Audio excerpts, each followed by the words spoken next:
حضرت بنت عباس رضی اللہ تعالی عنہ فرماتے ہیں کہ رسول اللہ صلی اللہ علیہ وسلم نے فرمایا کہ معراج کی رات میں نے پاکیزہ خوشبو محسوس کی تو جبرائیل علیہ السلام سے پوچھا یہ عمدہ خوشبو کہاں سے آ رہی ہے؟ جبرائیل علیہ السلام نے فرمایا کہ یہ خوشبو اصل میں فرعون کی بیٹی کی خادمہ اور اس کی اولاد کی ہے، جو خادمہ اس کا کنگھا کیا کرتی تھی۔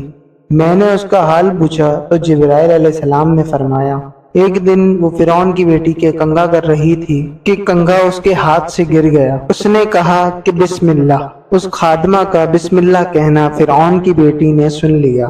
فرعون کی بیٹی نے کہا کہ کیا اس سے مراد میرا باپ ہے؟ خادمہ نے کہا کہ نہیں، بلکہ وہ اللہ ہے جو میرا بھی اور تیرا بھی بلکہ تیرے باپ کا بھی رب ہے۔ فرعون کی بیٹی نے کہا کہ کیا میرے باپ کے سوا بھی تیرا کوئی اور رب ہے؟ اس نے کہا کہ ہاں، میرا رب ایک ہے اور وہ اللہ ہے۔ فرعون کی بیٹی نے کہا کہ میں یہ بات اپنے باپ کو بتاؤں گی۔ خادمہ نے کہا ٹھیک ہے، جا کر بتا دو۔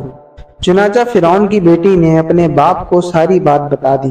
فرعون نے اس خادمہ کو بلایا اور پوچھا کیا میرے سوا بھی تیرا کوئی اور رب ہے؟ اس نے کہا کہ میرا اور تمہارا رب اللہ ہے۔ فرعون نے پتل کی بنی ہوئی گھائیں لانے کا حکم دیا اور بولا اس گھائیں کو آگ کے اوپر گرم کر دو۔ پھر خادمہ کے بچوں کو لایا گیا اور ایک ایک کر کے اس گھائیں کے اندر ڈالنے لگے۔ خادمہ نے کہا کہ میری ایک خواہش ہے۔ فرعون نے پوچھا تیری کیا خواہش ہے؟ اس نے کہا کہ میری یہ خواہش ہے کہ میرے اور میرے بچوں کی ہڈیوں کو ایک ہی کپڑے میں ڈال کر ایک ساتھ دفن کر دینا۔ فرعون نے کہا ٹھیک ہے، تیری یہ آرزو پوری کر دی جائے گی۔ چنانچہ اس کے بچوں کو بھی پیتل کی اس گھائیں کے اندر برابر ڈالا جاتا رہا، یہاں تک کہ اس کے شیر خواہ بچے کی نوبت آئی تو اس کی وجہ سے بے ہمت ہونے لگی تو بچے نے کہا کہ ماں مجھے بھی ڈال دو، کیونکہ دنیا کا عذاب آخرت کے عذاب کے مقابلے بہت ہلکا ہے۔ حدیث کے فوائد یہ ہیں جب فتنہ اور آزمائش کا دور ہو تو صبر اور ثابت قدمی دکھانی چاہیے۔ بدلہ عمل کے جنس میں سے ہے جو شخص اپنے دین کے اوپر قائم رہتا ہے اور اللہ تعالیٰ کے حکم کے مقابلے میں کسی ملامت گر کی ملامت سے نہیں ڈرتا، اس کو اللہ تعالیٰ اجر عظیم عطا فرماتا ہے۔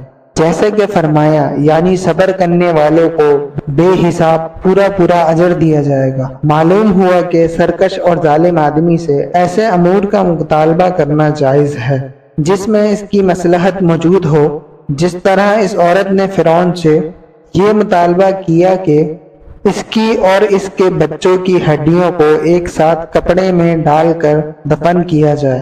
اللہ تعالیٰ اپنے دوستوں کو مصائب اور شدائد سے نکالنے کی راہ پیدا کرتا ہے۔